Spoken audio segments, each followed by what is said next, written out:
Question 36 of Prima Secunda is of the causes of sorrow and pain. And what you're going to find over the next few days is that St. Thomas Aquinas spends a lot of time, a lot of teaching on the topic of sorrow and pain. In fact, a lot more than I anticipated that he would. In fact, at least the next 3 days will continue on the theme of sorrow and pain. And I think there's some good reason for that, is that, first of all, if God is good and goodness is what we desire, then that which hinders us from achieving the good or experiencing the good is going to be sorrow and pain. And so it makes sense for us to get to the bottom of what it is all about. There are 4 articles in this question. The first one says whether sorrow is caused by the loss of good or by the presence of evil. Okay, so you might think, well, these are kind of like the same thing, but really they're separate, although related to each other. And Thomas says, if privations as considered by the mind were what they are in reality, this question would seem to be of no importance, for evil is the privation of good, and privation is in reality nothing else than the lack of the contrary habits, so that in this respect, to sorrow for the loss of good would be the same as to sorrow for the presence of evil, but sorrow is a movement of the appetite in consequence of an apprehension. Okay, so he keeps going back to this apprehension, which is a cognitive exercise of coming to know something, realizing that one has the sorrow, or whatever it's sorrow, or whatever evil is present at the time. All right, and even a privation as apprehended has the aspect of a being, wherefore it is called a being of reason. And in this way, evil, being a privation, is regarded as a contrary. Accordingly, as far as the movement of the appetite is concerned, it makes a difference which of the two it regards chiefly, the present evil or the good which is lost. So I think he's answering the question that I mentioned at the beginning, was, aren't they really the same thing, the presence of evil or the loss of a good? And he's saying, no, not exactly. There is some difference. Again, since the movement of the animal appetite holds the same place in the action of the soul as natural movement in natural things, the truth of the matter is to be found by considering natural movements. And what he's going to do here is he's going to compare a rock falling, and a rock will fall in order to get to where it desires naturally to be, whereas it's departing from an unnatural place. Like if a rock is up high, it's going to naturally want to come down, right? So he says, but if we consider the cause of both these movements, that is gravity, then gravity itself inclines toward the lower place more than it withdraws from the higher place, since withdrawal from the latter is the reason for the downward tendency. So there's it's more important that it's going towards what it naturally wants rather than going away from that which is unnatural to it, right? Thomas uses that example a lot in the Summa of a rock falling, because it's a very natural process of something very, very simple and rudimentary, like a stone.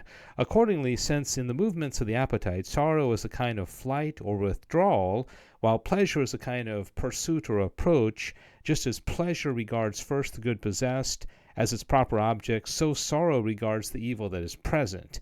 On the other hand, love, which is the cause of pleasure and sorrow, regards good rather than evil, and therefore, forasmuch as the object is the cause of a passion, the present evil is more properly the cause of sorrow or pain than the good which is lost. Okay, so he's saying the evil takes precedence over the good which is lost. Clearly, they're related to each other, but he does want to make that distinction.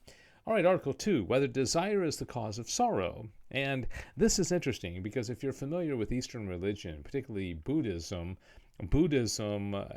places all I guess you could say the discomfort that man has and the trouble in life is because of our desires. And so Buddhism believes in reaching a point where you have exterminated all your desires. All your passions, all your desires are gone, and that's when you can realize the state of nirvana, which is the state of bliss to Buddhists. Christian theology and philosophy doesn't agree with that. We don't agree that you need to get rid of all the passions and all desires. We think desires actually have a purpose, and they're good. So he says, sorrow is a movement of the animal appetite.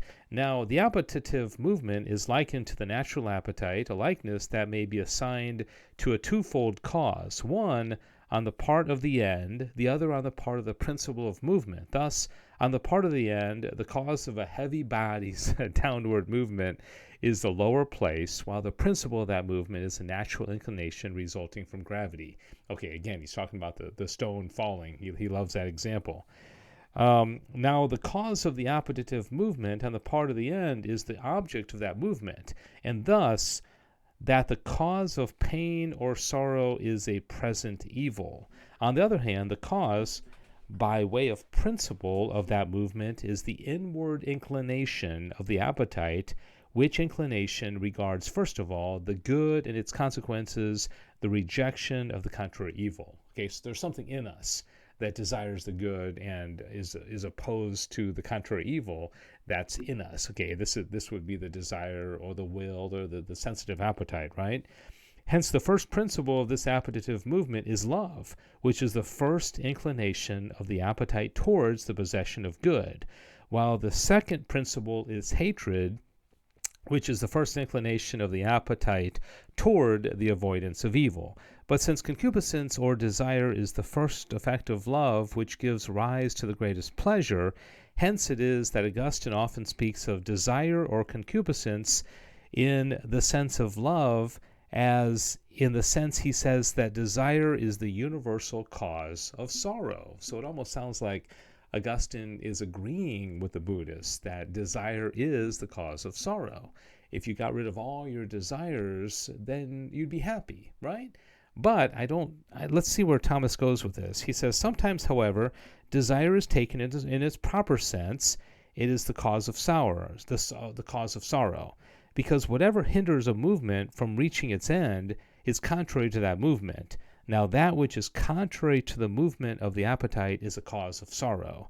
Consequently, desire becomes a cause of sorrow insofar as we sorrow for the delay of a desired good, or for its entire removal. But it cannot be a universal cause of sorrow, since we sorrow more for the loss of present good, in which we have already taken pleasure, than for the withdrawal of future good, which we desire to have. Now, Thomas has already made the point that all of our desires are for the good, and God is goodness, and so it would be very contradictory for him to say that that desire is bad, because desire is actually, we're seeking the good, and the good participates in God's goodness ultimately, and so everything that we desire is going to have some kind of connection to God. Whether the craving for unity is a cause of sorrow, forasmuch as the desire or craving for good is reckoned as a cause of sorrow, so must a craving for unity and love be accounted as causing sorrow, because the good of each thing consists in a certain unity, inasmuch as each thing has united to itself the elements of which its perfection consists, wherefore the Platonists held that one is a principle just as good, hence everything naturally desires unity. Now remember when we went over the 7 attributes of God, do you remember what the 7th attribute of God was? It was unity, okay?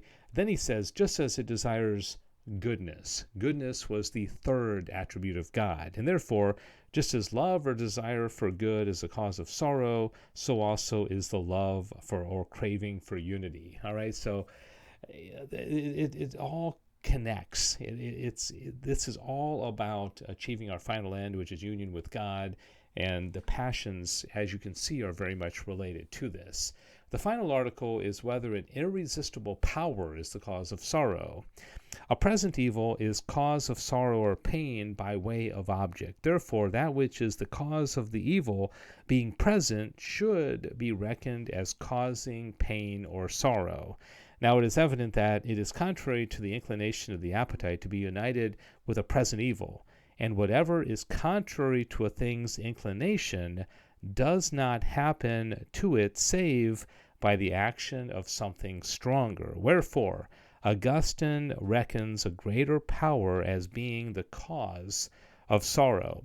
But it must be noted that if the stronger power goes so far as to transform the contrary inclination into its own inclination, there will be no longer repugnance or violence. Thus, if a stronger agent, by its action on a heavy body, deprives it of its downward tendency, its consequent upward tendency is not violent, but natural to it.